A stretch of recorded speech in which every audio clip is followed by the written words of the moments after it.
Yani bu toplumsal bir vazife, toplumsal bir görev. Bu veballi bir iş. Müslümansan zaten yapman lazım. Müslüman değilsen toplumsal görev olarak yapman lazım. Nedir yapmamız gereken? Maske takın diyorsa maske takalım. Aşı olunması gerekiyorsa aşı olalım. Ama ya maskeyi doğru dürüst takmıyoruz, ya aşılarımızı olmaktan kaçıyoruz, hijyenlere uymuyoruz, yasaklara uymuyoruz. Yasak deniyor. Deniyor ki evle fırın arasında serbestliği var. Ama evle fırın arasında serbestliğe uymuyorlar. Şimdi bakalım vatandaş, herkes bak mesela buradan geçen vatandaşlar var, yüzleri açık. Bak açık yani, yüzleri görüyorsun.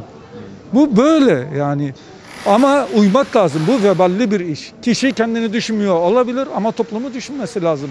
Haram, bu toplumsal bir şey. Bende olmayabilir ama ben taşıyıcı olabilirim. Başkasına yani vesile olurum. Yasaklarına da devam etmesini isterim. En azından pazar günleri millet böyle çılgınca düşmesin yollara. Millet kudurdu, çıldırdı.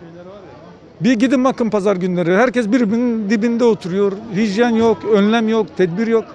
Kişi kendinden sorumludur. Toplumu oluşturan bireylerdir. Bireyler üzerine düşeni yapsın.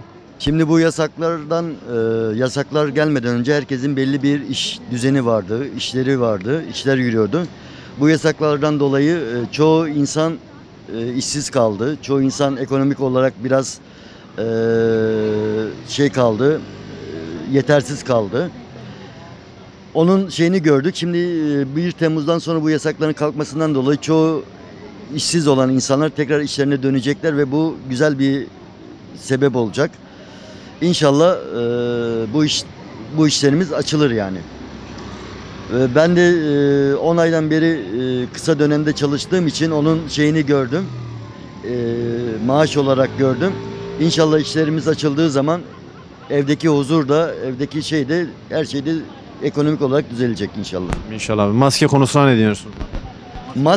Maske konusunda, maskenin aslında hiçbir bilimsel bir tarafı yok. Bilimsel bir tarafı olsaydı zaten bunu Avrupa Birliği kesin olarak şey yapardı, Avrupa ülkeleri. Bu maskenin de herhangi bir şey yok. Ben kronik rahatsız olan bir hastayım. Faydadan daha çok zararı var bana yani bu maskenin. O yüzden bu maskeyi takmak istemiyorum aslına bakarsanız. Zaten bu cezalardan dolayı insanlar maske takıyor. Normalde kimse maske takmaz yani. Aynen. Vallahi sağlık her şeyden önemli. Hani öyle gerekiyorsa, öyle diyorlarsa bilim adamlarımız, bilim düşünenlerimiz, ne gerekiyorsa ona uymak gerekiyor bize de. Ya, kalkarsa iyi olur, vatandaş rahat eder, herkes işine gücüne bakar. Yani bu artık yakamıza yapıştı bu hastalık. Bir an önce silkip gitmesi lazım yani. Ben aşı oldum. Zorunluluğunu bilmiyorum da aşının faydalı olduğunu düşünüyorum. Avrupa'da oldum aşımı. Geldim buraya. Gezmeye geldim. Bazı şeyler kısıtlı. Tabii canım, hani herkes için iyi. Esnaf için de iyi, vatandaş için de iyi de. Esnafım burada. Vallahi her şekilde oradayız. Kalksa da bir şey olmayacak yani. Netice o hareket olmayacak.